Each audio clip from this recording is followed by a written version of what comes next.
آه اگر بدانم امروز آخرین بار خواهد بود که تو را خفته می‌بینم، با تمام وجود در آغوش می‌گرفتمت و خداوند را به خاطر اینکه توانستم نگهبان روحت باشم شکر می‌گفتم.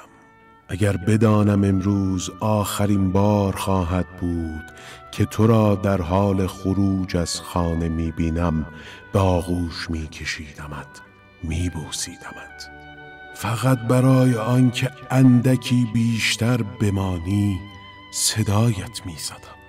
آه که اگر بدانم امروز آخرین بار خواهد بود که صدایت را میشنوم، فرد فرد کلماتت را ضبط میکردم تا بی نهایت بار بشنومشان. آه که اگر بدانم امروز آخرین بار است که میبینمت، فقط یک چیز میگفتم: دوستت دارم.